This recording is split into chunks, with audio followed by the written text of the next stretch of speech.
She pointed that gun at me like she was the Queen of Texas and yelled, "Hand where I can see them. This is HOA property now." I swear, for a second I just stared, couldn't tell if I should laugh or duck. Here she was, standing in the middle of my own dusty ranch road, barking orders like she was the law around here.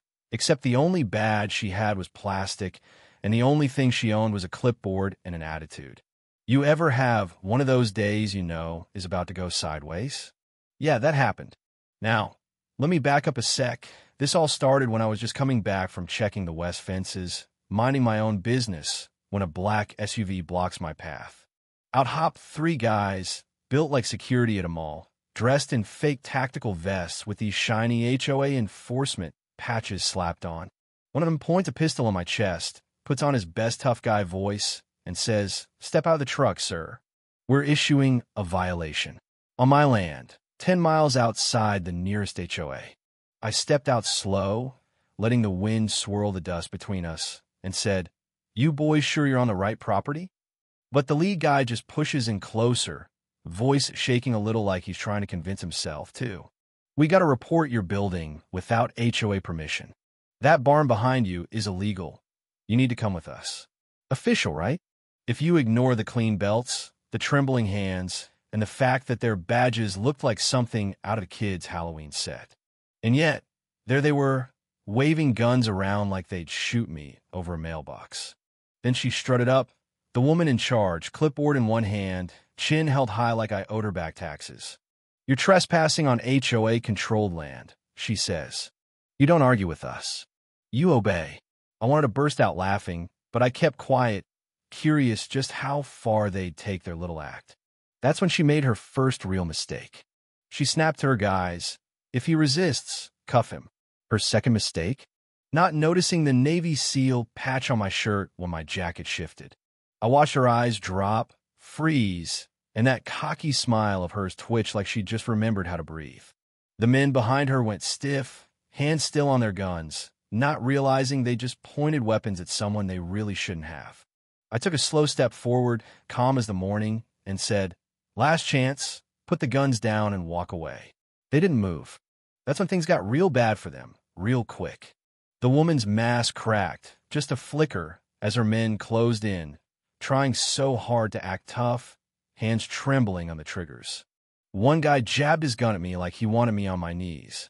I just stared right back, steady calm, letting him see that I'd been through worse than a fake cop with a cheap sidearm. "Sir, don't make this harder," he said, his voice paper thin.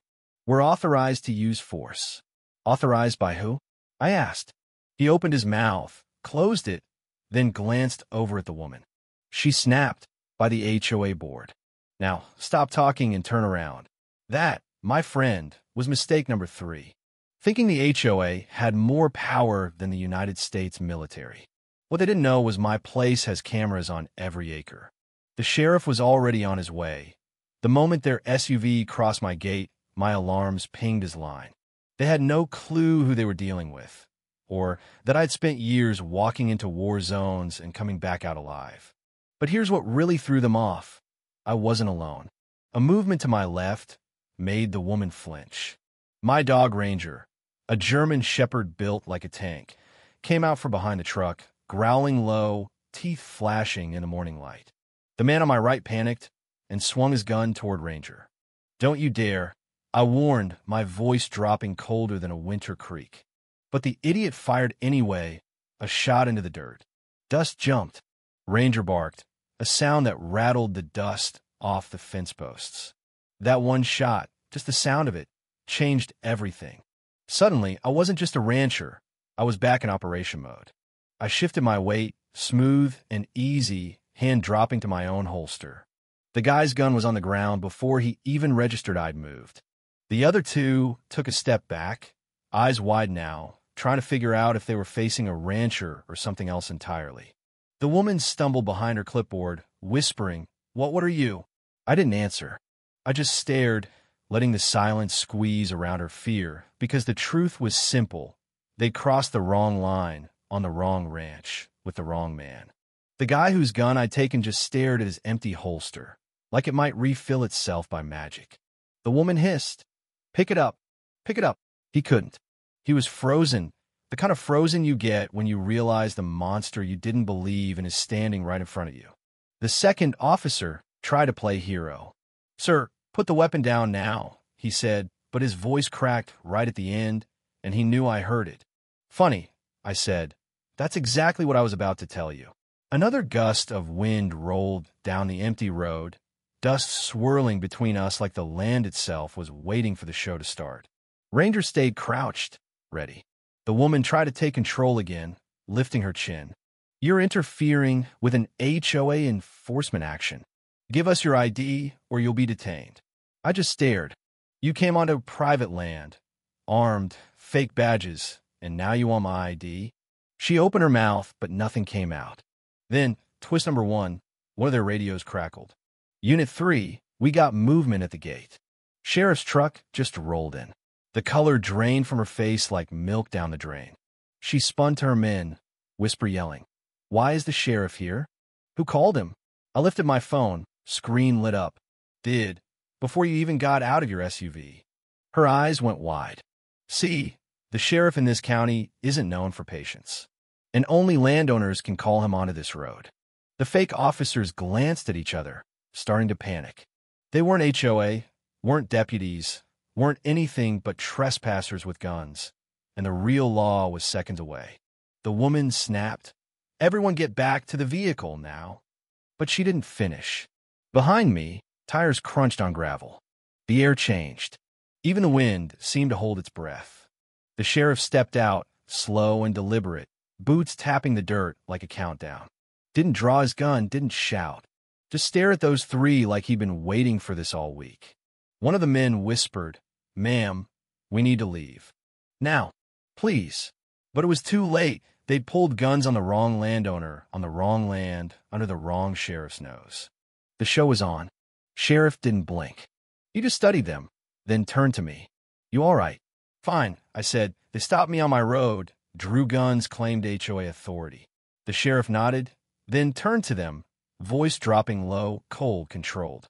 "You three want to explain why you pointed weapons at a rancher on land that has never, ever been part of any HOA?" The second guy stammered. "We were told this property was under HOA jurisdiction.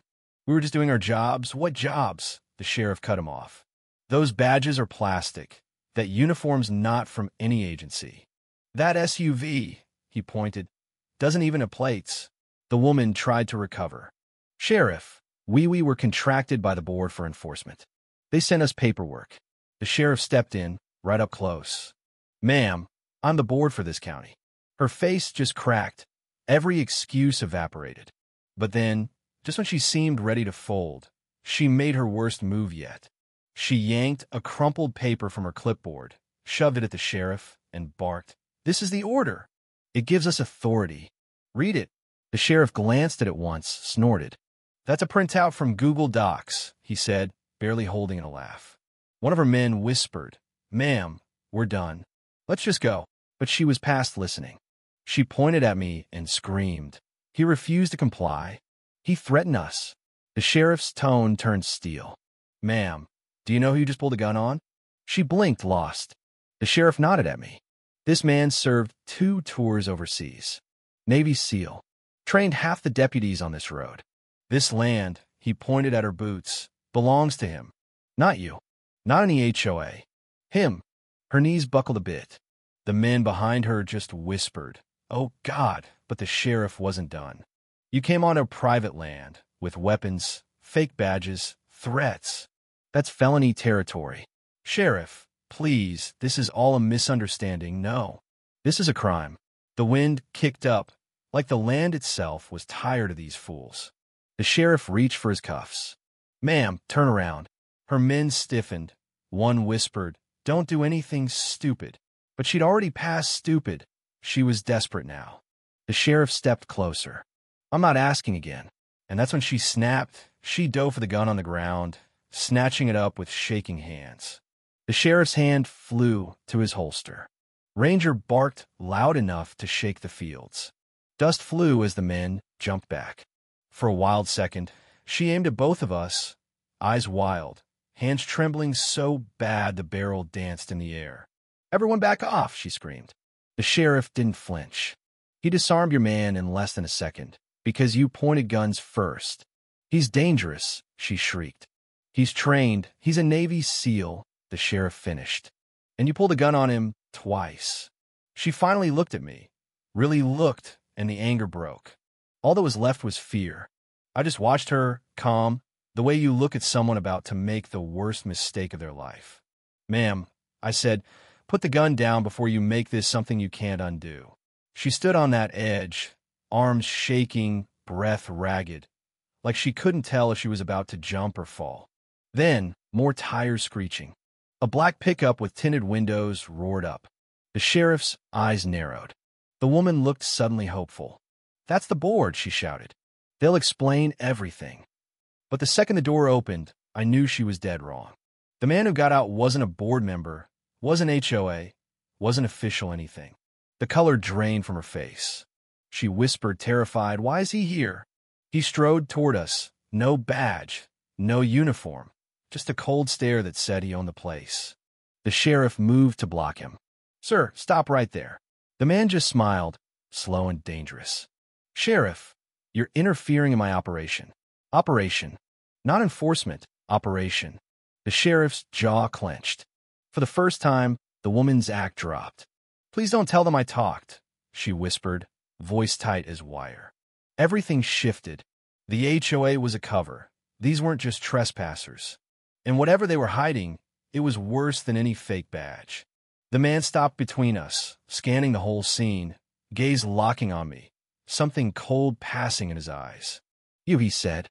"You're the reason this whole thing fell apart." The sheriff stepped up. "Sir, drop whatever plan you think you're running here. These people pulled guns on a landowner on my jurisdiction. It's over." The man just smirked. "You think this was about HOA violations?" "Sheriff, we weren't here for that at all." The woman tried to stop him. "Please, don't." But he ignored her, pointing at my barn. "We needed access to that building." That's it. My stomach dropped. That barn, let's just say it wasn't regular storage. It held leftover gear from a Homeland contract months back. Not classified, but not something you want strangers near. The sheriff bristled. "Why the barn?" The man shrugged. "Someone paid us to get inside." "Paid, not authorized." "Paid." The sheriff's hand twitched toward his gun. "Son, you'd better explain." But the man moved first. In a flash, he drew a suppressed pistol, not at me or the sheriff, but at the woman.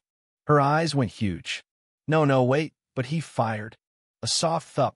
She dropped, clipboard and all, like her strings were cut. Her men shouted, stumbling away. The sheriff drew down. Ranger was ready to leap. But the man didn't run, just raised his hands, like it was all some misunderstanding. "She talked too much," he said. "Couldn't risk the story spreading." The sheriff roared, "Drop the weapon."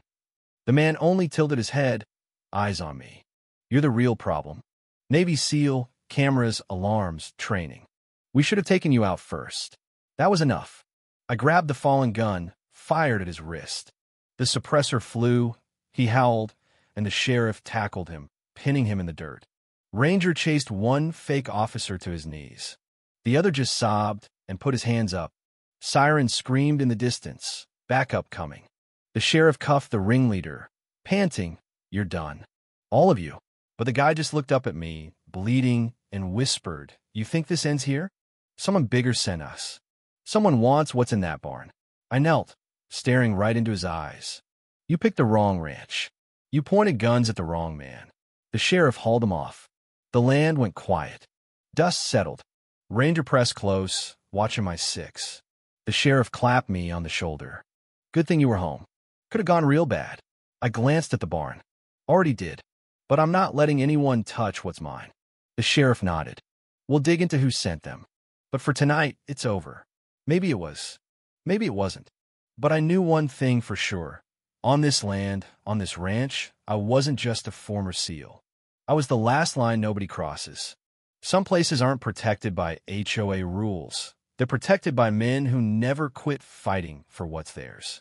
And if you ever have to choose a side, well, you better pick carefully. So tell me, what would you have done? Where's the line between law, justice, and just plain survival? Drop your thoughts below, and don't forget to share your own stories. because out here, everyone's got one.